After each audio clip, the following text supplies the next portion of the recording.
Christmas is usually a very busy period. This is a special Christmas for us because we're moving into our new house in the village. So it's even busier. Just think Christmas times 2. At this time, I was the only wife, or should I say the only daughter-in-law in this family that has come back to the village. I have a lot going on, so in order not to collapse, I gave priority to food. I hired a caterer to come and prepare the major meals. This is the herbivore that the carnivores will be chewing this Christmas.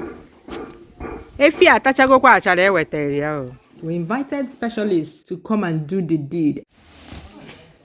Hey. Someone now buy a bull.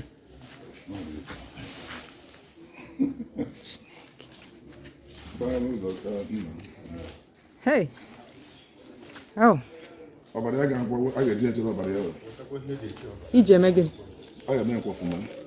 Oh, okay. They did everything from cleaning the offals. See how they remove the poo from the intestines.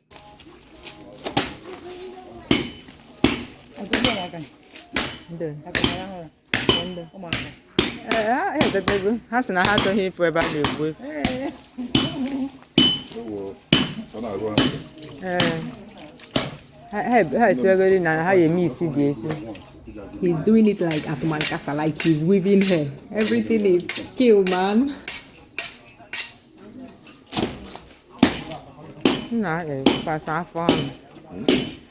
That's me for Kwasafan.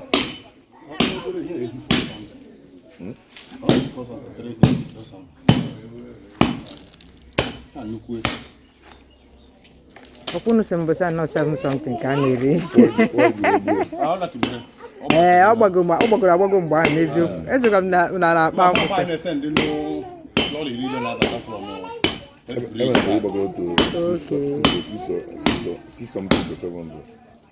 The one who ham can have a happy hole before he would. Okay. You already saw some boy. I wear a kit going to couldn't realize it. Okay, I like it got 15,000. If I'm a Sunday, go even in another division. I said, so you need me to like a 15,000.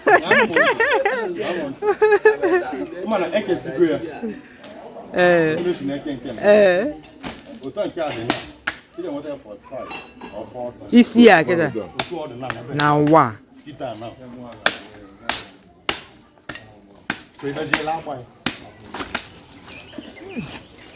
Nana, we are mediocre.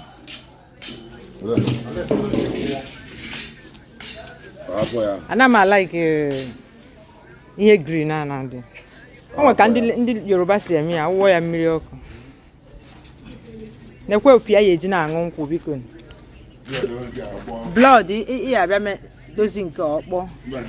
I wear I won't me.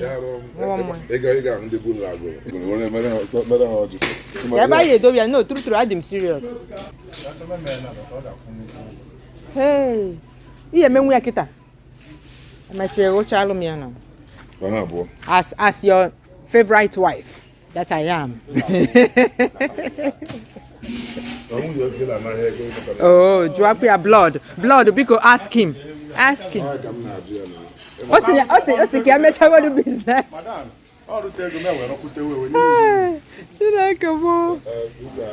See the cow tribe.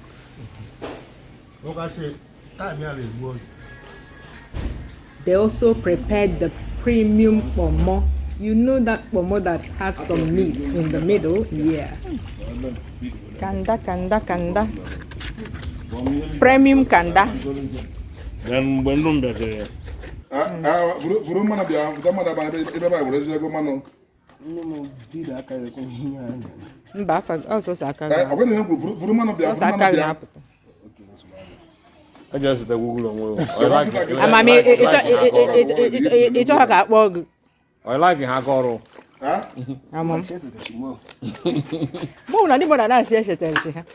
Some people love because now shete ha jeri eri now.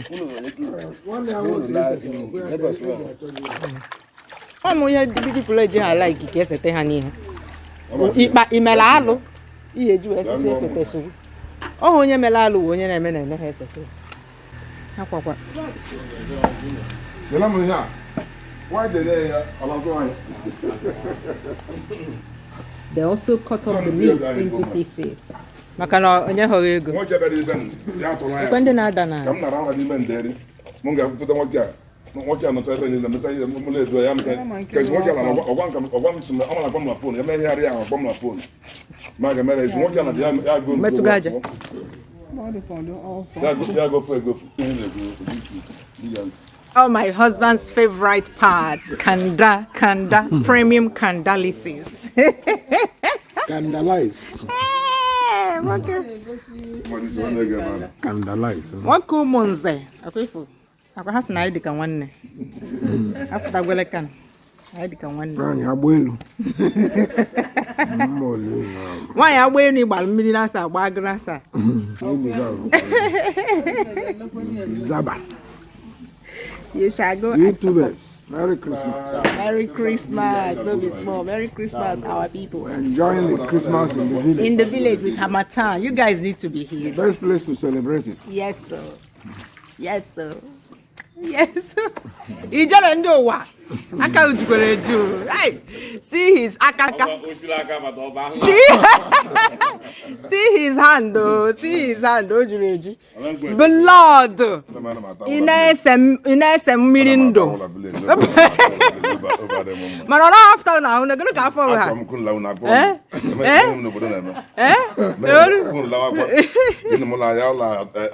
Hand luggage. All the plane. But yeah, kukuye kubu bi fe na lo. Aye tigroche. O si here to what? Blood yes igno na afuda. Ogwana nke ni do wundu ki je jira ka gbo onwe. Ihe na okwu ihe na phone go na akụ without season. Ndum ji ụgwọ na ama. Na ndo bana big. Gini. I'm not going to big. Oh, you need a dodge the morning now.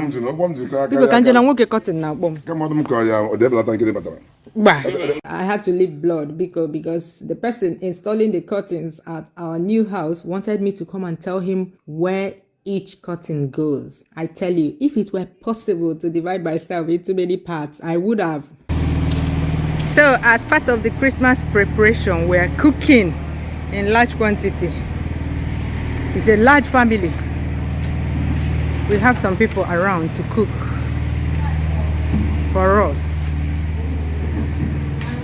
The major meals. That's good. Do you people recognize this auntie?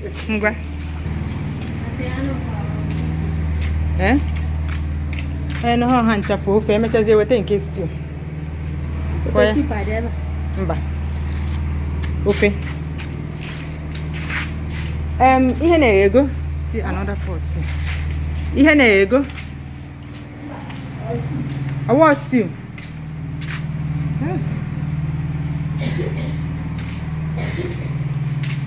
Ede.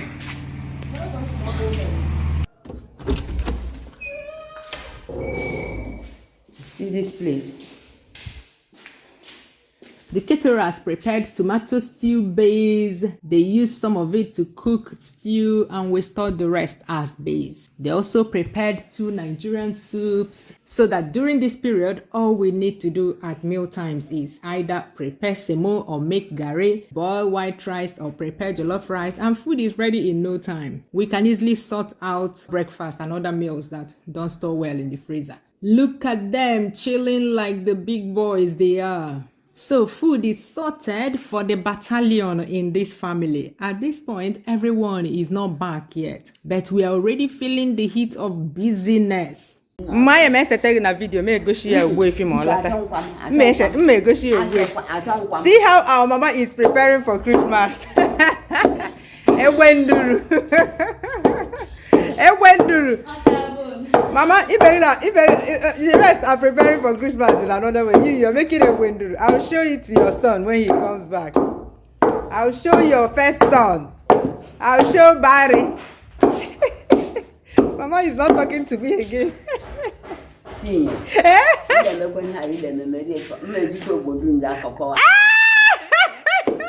Me must go okay now, Brian.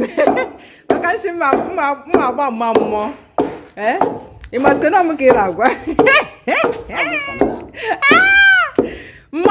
Ma tamau. No kiss a Christmas. See them pia. Wow, kekusi ha. Ongalia noko. Hey. Wow. Hey.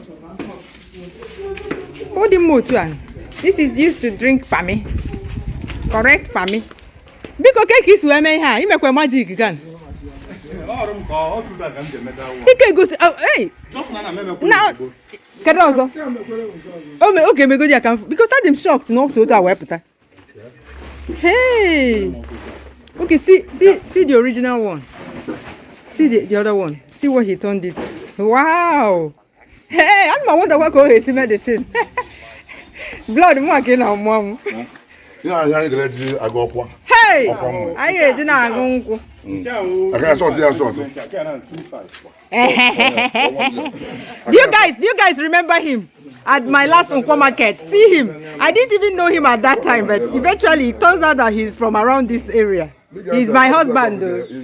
He's my husband charging me for doing this traditional something for me. Hey. Okay, he has seen him cause of where put. Oh wow.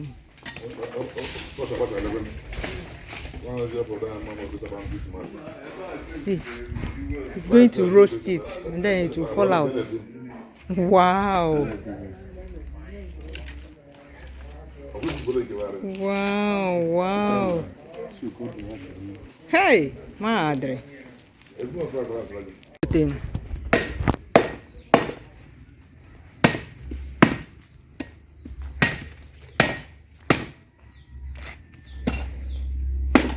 Wow, this is magic.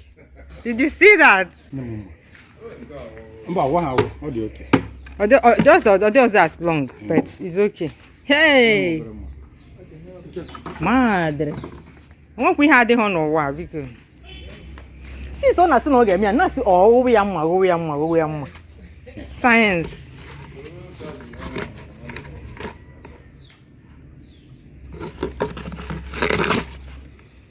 The most important thing on Africa is oh what about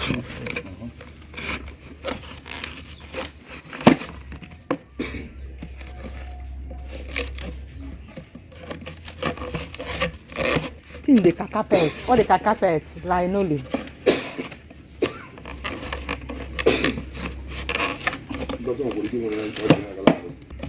Wow. Oh, the plastic.